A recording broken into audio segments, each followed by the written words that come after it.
Russia has been at war with Ukraine for over 44 months, and today we'll look at the military situation there. I'm Julian Rubka, and this is the Build Situation Room.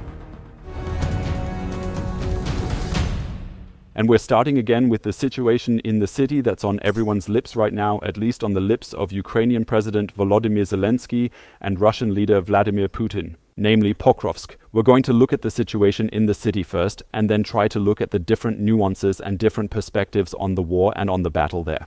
As said, we start with the general situation and have new images that show us how Russian soldiers are moving north of the railway line. And it's quite interesting to see here how the Russians are equipped there. That they are in fact specifically equipped for extended marches and prolonged field operations without any supply lines or logistical support. So we see not only the assault rifle they have with them, but we also see behind that a huge amount must be transported. Here we see a backpack, probably containing ammunition among other things, and a sleeping bag is also carried. So the Russians are actually supposed to be finding their way around somewhere within the city and staying there. And we can see that this one here even has to help the other one to actually get through this window here. This whole thing, however, shows us yet again. We can see that now as we zoom out. The Russians are visible very far north in the city. You can barely see it here, but you can actually make it out if you look really closely. Up there is the track bed. So that's this railway track which runs through the city from east to west, relatively far to the north. Crossing through, and we can see from this, the Russians have crossed these tracks and are operating north of them, and we also see that the Ukrainians can often only observe this now. They don't have the ground forces at this location right now to effectively counter them, nor do they have armed drones they could use to attack them, so we're just observing the situation as it unfolds. The Russians were able to hide in this house now, were able to take shelter there, and can from there prepare further offensive actions inside the city, specifically in the northern part of the city. We will look at that on the map shortly, but first let's look at footage from the south of Pokrovsk. These images show us quite well. Could you please hold still for a moment, first of all, to see how big Pokrovsk actually is. This is genuinely a former city of 65,000 inhabitants that is characterized by these typical new build or high-rise districts, which are present in this area. And we will soon see that the Ukrainian army is now operating in this area with bombs. That means we are seeing airstrikes on these tall buildings in the southern part of the city against the Russian troops there. And this truly serves to demonstrate that the claim made by some Ukrainian military officials, even those occupying very high-ranking command positions, that these are merely Russian sabotage units, is simply and factually incorrect. The Ukrainians were forced from large parts of the city, the Russians have gained a real foothold, solidified their positions, and there are virtually no civilians left, but rather Russian military units which have now seized and are fully occupying these large new residential areas. As I said, this footage from a Ukrainian news outlet shows us precisely these heavy attacks that have taken place on various city districts. Here again is this track bed, or rather the rail bed as it's called, that we just saw, located a bit further north inside the city. And here too we can see that a lot of things can be monitored. The Ukrainians can observe all of this, but they no longer maintain any control, at least not over certain parts of the city any longer. And that's also why the Ukrainian army is deploying additional units to Pokrovsk, including units of the military intelligence service GUR, who were flown in here yesterday with Black Hawk helicopters. We have various recordings of these helicopters. One of the recordings shows the approach over a nearby village, which was filmed by Ukrainian bystanders who happened to witness the entire event. And we can see, as mentioned, 2 UH-60 Black Hawk helicopters, flying low of course, approaching Pokrovsk. And here we also get a pretty clear view of how the soldiers are essentially dismounting there. On the left side here, the Black Hawk helicopter, where right at that very moment the door is of course closing again very quickly. The door is being closed, and on the right side we see how in total 11 soldiers, or well, fighters or agents or whatever you'd like to call them, move away from that helicopter relatively quickly and then take cover nearby. This entire quite sensational action really, because the Ukrainians obviously have to be extremely careful about where they even operate their flying units. We can see it. The helicopter is already taking off again after just a few seconds. There we see it. So it's starting again, taking off again, probably filmed by the second helicopter or a drone that monitored this whole operation here for the Ukrainians. The problem for the Ukrainians, however, was the relatively small number of units. We see 11 soldiers were deployed, and it's likely there weren't more. And interestingly, the Russian side also filmed the entire operation, at least from their position on the ground. So what we are actually seeing displayed here is a very interesting perspective from a surveillance drone that was stationed near Pokrovsk. We're also looking westward in the evening, as we can see from the sunset. And now here we see the 2 helicopters approaching from the northwest. The first one is moving here, and the second one a bit more directly. I believe it will also be marked by the Russians shortly. That means we see it pretty well. These are the two Black Hawks that have refueled. Of course, that means on one hand, the Ukrainians did everything right, because obviously any vehicle that would have refueled here with 11 soldiers would have been attacked by this waiting drone sitting on the street. But they weren't attacked. Both of them managed to get out of there just fine. On the other hand, it also shows that the Russians were basically prepared. And we also saw Russian footage that documented drone attacks, specifically kamikaze drone attacks, which were clearly targeting and striking the advancing Ukrainian forces with precision, very near the spot they show, where the Ukrainians actually disembarked. However, the Russian propaganda claim that they have now attacked these exact soldiers. We simply cannot confirm that, because you simply cannot see at all if they are the same ones, and it's also not exactly the same spot, but rather just happened there in the vicinity. Let's take another look now at the situation around Pokrovsk. Let's examine what we just saw. And on one side we see the different video clips, beginning with those Russian soldiers positioned along the railway embankment. We saw them here, the assaults on southern Pokrovsk. And on the other hand, we also observed that very same helicopter which had landed in this specific location just the one single time before, so to speak, flew in over this neighboring town here and then landed in this location, dropped off the troops, and after that, as I mentioned, some of the soldiers, or we're not entirely sure which ones specifically. But shortly after, the Russians released video footage from this area showing how they attacked soldiers there. We don't know if they were the same ones, but we definitely know that the situation remains extremely difficult here for Pokrovsk. Extremely important, there is no full encirclement. That move Putin always talks about doesn't exist. But we still have the situation where the Ukrainians can supply themselves and can be supplied. We've just observed it from the air and on the ground. Nevertheless, the overall situation remains extremely critical. And it really underscores just how incredibly vulnerable these vehicles have become on the modern battlefield when they are confronted with this specific kind of aerial threat from above, which can strike with very little to no warning at all, making them almost defenseless, which is moving within Pokrovsk. And the crazy thing is that neither the drone operator here knows who he's seeing in front, which soldiers he's seeing at that time, nor do the soldiers know whose drone it is. And this is about to conclude in a truly tragic and terrible way very soon, because we can see here that the operator initially flies right past it. So he's not attacking directly, because at that moment he still doesn't know whether these are Russian soldiers or Ukrainian soldiers. And the Ukrainians also don't seem to be anticipating an attack here. As I said, the drone isn't moving aggressively at first, it's basically just flying past the soldiers. Now we see the Russian pilot taking a good look and wondering, well, who could these people possibly be? Are those ours? Are those Ukrainians? And now both Ukrainians are also wondering, what kind of drone is this anyway? At that moment, the Russians saw, by the uniform, of course, that these were Ukrainian soldiers. The Ukrainians are hoping to get away from here unscathed. However, this attack, which is currently being flown by the Russian drone, will most likely lead to injuries in this location, if not even worse. This just shows how complicated, how chaotic the situation is, that even drone pilots have to look very closely. Is that even the enemy I have there? Is this house held by the enemy in Pokrovsk or held by our people in Pokrovsk? And that is precisely what leads to the dramatic footage we have just witnessed. As just mentioned, Russian President Vladimir Putin also claims that Pokrovsk has now been almost completely captured, or at least fully surrounded. A complete lie, as we've just seen clearly on the map. But to essentially cover up and lend credibility to this falsehood, a video surfaced yesterday from Denis Pushilin. That's this man right here. He's the self-proclaimed, or rather, the Putin-appointed leader of the so-called Donetsk People's Republic.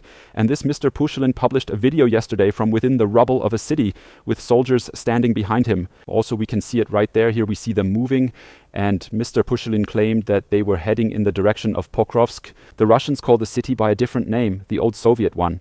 But still, they claim to have gotten a picture of the urban combat here. Soldiers were awarded medals. They said the whole situation is extremely difficult, but they're still pushing forward. And we are seeing the whole thing. It also looks very martial. He's appearing here with a helmet. He's here with a radio. We just saw the troop movement behind him the destroyed houses. The catch with this whole situation is that Mr. Pushilin wasn't actually in Pokrovsk at all, but was rather located in Ocheretine, a small town which the Russian army had captured about a year and a half ago. And this Ocheretine, we can always look at it here on the map, is more than 30 kilometers further east of Pokrovsk. That means this propaganda stunt to send a politician here in military uniform and then to say that the house-to-house combat here is extremely difficult, but we are winning, completely backfired because they could be identified, right? Denis Pushilin was not in Pokrovsk, but he was back here in the small town of Ocheretine, a much smaller town that, as mentioned, was captured in the last, I believe February or March of 2024, and it was here that he gave this speech, to simply say the town is under the control of even Russian or pro-Russian politicians. They can venture into them by now. The whole thing turned out to be a propaganda stunt that completely backfired. And even though the situation in Pokrovsk remains extremely difficult, as we just saw, the Russians are advancing slowly here. The Ukrainians once again have to bomb their own city. Well, there are also some good news for the Ukrainian army, and we want to take a look at those now. Let's begin by taking another look at the map, focusing specifically on that area directly north of Pokrovsk, which has seen some significant recapturing in recent days and weeks. And what we can observe quite clearly here is that in this blue area at the top, the Ukrainians have managed to secure a number of significant successes. And we want to take a closer look at two of those specific gains. So first, we'll take a closer look at the situation here in Novoshakhov, where a specific Ukrainian army unit truly managed to accomplish a remarkable feat by successfully reclaiming this small village. We want to take a look at the video about it that was also published yesterday, even though the actual events there probably happened a week or two ago. And we see here that Novoshakhov is essentially split up into several small districts. The village of Vilny was actually liberated a few days back, and Novoshakhov is clearly visible down in this area. However, we can clearly see this red-marked area, which is a sort of dacha quarter that is also officially part of Novoshakhov, and the Ukrainian army had to become active there because this quarter was still occupied by Russian soldiers. And we can see relatively well here what is being done, how work is being carried out from the Ukrainian side. For example, we can see a Baba Yaga drone or another bomber drone up top, in this case a hexacopter, which is now dropping its bombs here directly onto the Russian soldiers who are currently hiding in Novoshakhov. And simultaneously, we're observing the Ukrainian ground forces moving forward in this sector. So this 25th Separate Brigade has now proceeded and moved further into the city in this specific area. We keep seeing from various perspectives just how close they get to the Russians, with sometimes only 10 to 20 meters separating the Ukrainian ground units on one side from the Russian ground units on the other. And they coordinate this very closely with the drones. You can see it here, as mentioned, how close they are to the drones and the mortars. I believe we're going to see that shortly, and even using some vehicles to at least reclaim this village back. As I said, the whole thing was released now as a kind of documentation to show how they proceeded there and what actions were taken. We've just witnessed the first 9 Russian prisoners of war being shown in total. They apparently captured, as we'll see at the end, 17, 18 Russians there, and over 70 were killed in this single village. And these are details we've had, which we've been reporting over the past few days, that the Russians were indeed attacking with hundreds of soldiers, some even say over 1,000. Many people had been hiding in those cellars for several months, or for a period lasting up to 2 months at the very least. And we can see here now, however, that the Ukrainians did eventually manage, despite this numerical superiority. We see that here in parts as well. I think we're seeing it again now. There are 8 Russians here lying on the ground who have already partially formed up here in a line on the ground. More are now coming out of this hole in the ground. This numerical superiority, we see it here, could only be matched by the Russian soldiers because the Ukrainians worked on it here for a very, very long time. They kept relentlessly attacking these bunkers until, unfortunately, most of the structures in these villages had been destroyed. And ultimately, they were, in fact, actually able to succeed in taking back control of this small village here, Novoshakhov. And we also see, quite honestly, from the Ukrainians that they naturally had casualties to report. Here we immediately see a 300. That means this is a wounded soldier, and accordingly here we see it, 72 killed, say the Ukrainians, and 15, exactly only 15 prisoners. And we still, of course, see the heavy Russian losses, albeit pixelated. Rather, more were killed here than were taken prisoner. However, the Ukrainians have also taken some casualties in this area, and this one soldier is now being shown, he's being driven away on a quad bike. And accordingly evacuated here. At the end, we then actually see the Ukrainian flag in that small area, the area of Novoshakhov, in this little village that we just saw, and the entire area is now marked green. This whole thing shows us once again how long it takes when you don't have this numerical superiority, but have roughly the same firepower set up as the Russians in an area, but have far fewer soldiers than the Russians, how long it then actually takes just to recapture even a single small village. And not only in the small village of Novoshakhov, but also in the neighboring town of Rodynske, Ukrainian forces were able to achieve successes, as footage we want to compare for you shows. First, we see footage. Maybe those following the program have seen it before. On October 26th, so 6 days ago, the Russians released this footage from a school in Rodynske, claiming that they had successfully brought this entire area under their complete and total control. Rodynske now belongs to us, and so Exactly. Another city that previously had more than 10,000 inhabitants is now under Russian control. And we can just take a moment to take in this this building here. Yeah, this kind of dumbbell shape or similar, actually typical for Ukrainian schools. And next to it, the various large residential buildings that are standing here. And these recordings, like I said, are 6 days old. However, we also have current footage, and it's from yesterday. And this shows us that the Russians are bombing exactly this area with FAB 3000 bombs. So with bombs weighing 3 tons. Where the Russians themselves stated just about a week ago that their stated intention at the time was to clear the entire surrounding area of all remaining enemy forces and to secure that territory completely. They were all Russian held, and at the time that could well have been true. However, we see all the soldiers we just saw, at least the 2 flag bearers, are most likely either dead or captured, since the entire area has since been brought back under Ukrainian control. Let's have another look at this. So these are the heavy Russian airstrikes on Rodynske. Now, a week later, we see the city. Therefore, liberated again, at least for now. That's the status from yesterday. You never know what the situation is like today, but yesterday everything was back under Ukrainian control. And we have additional footage that shows just how important it is for the Russians to take Rodynske as well. Because this here is another part of Rodynske. Over on the left-hand side, if you can see it clearly, those would be the sports fields, for example. This turf is especially green here, quite visible, I think. And we're seeing thermobaric attacks here from the Russian army, probably with the TOS-1A, precisely on the various districts of Rodynske. So that means the city is still under Ukrainian control. And why it's so important for Ukraine, we'll have another look at on the map. Because Rodynske is actually a gateway to the north of Pokrovsk. This gateway must be kept Ukrainian. So we have a very clear and prominent view of Rodynske once again. This particular city is quite distinctly and prominently visible from this very specific vantage point right here on the map. It previously had around 10,000 inhabitants, but now likely only a few dozen civilians remain, if any. And we see the Russians have moved in. We've marked the area in orange. Deep State hasn't marked this blue yet, since it's a relatively small area in the city. However, as we've already discussed, if the Russians manage to capture this particular city, which we're now examining in more detail, that would effectively result in the entire pocket being sealed off. The Russians are pushing south through Rodynske, while advancing north through Pokrovsk.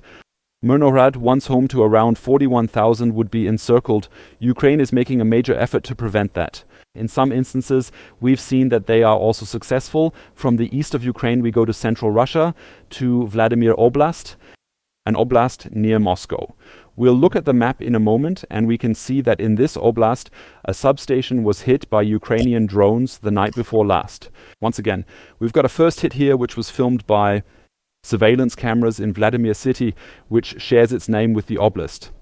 Here's the second hit, clearly showing the drone's impact, and then the bluish flash, there it was, demonstrating precisely that energy infrastructure has most likely just been hit.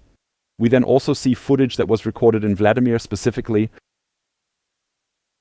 of this burning transformer station, and we're about to see that it is starting up. It has led to power outages, not in Vladimir itself, interestingly, but in a suburb of Moscow, which really shows how interconnected these structures are and how much attacks on substations also affect the surrounding area of Moscow. How?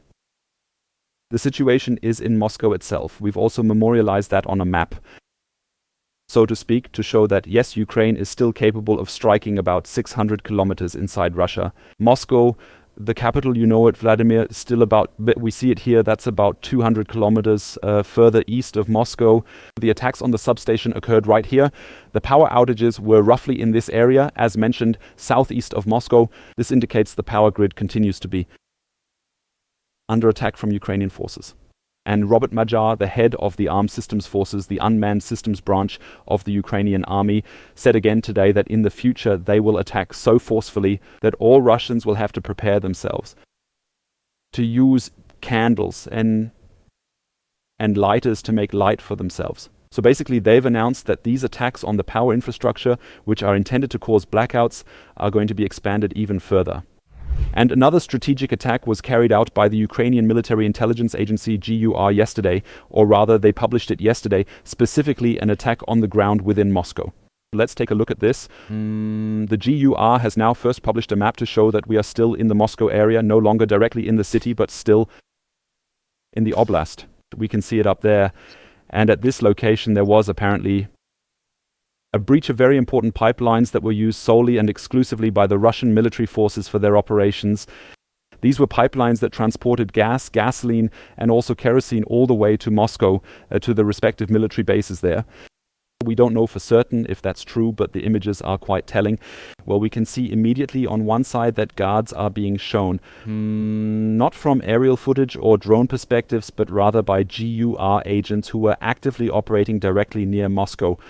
And these GUR units have now, as we can clearly observe without needing to emphasize it further, actually attached explosives to these 3 pipelines right here on site, which lead directly to Moscow. We also see in the background again this vehicle, the patrol car, and what I find most exciting actually, and this can be highlighted again, is what we see up there. Namely, we actually have an anti-drone net here. That means we have only a few meters where these pipelines essentially emerge from the ground, or because we can observe it right here with a bridge situated in the background, which might indicate it was simply a river crossing and they didn't lower the pipeline any deeper at this particular location, so they saved a little bit of money. That means the Russians knew, okay, this is a very sensitive location, this is very sensitive infrastructure, specifically military infrastructure. That's why the net on top is for drones. That's why the guards are stationed nearby. However, apparently the GUR managed to activate agents on the ground here, or even went to Russia himself, has attached these explosive charges here, and now we'll see the results of that. But rather filmed from extremely close range, the massive explosion here on this pipeline, this alleged military pipeline we're witnessing, near Moscow, which then supposedly led to, as I've already stated, these are just reported claims and allegations, that a key strategic target was hit in this location and that the fuel and gas supply for the Russian military in the Moscow area was significantly disrupted.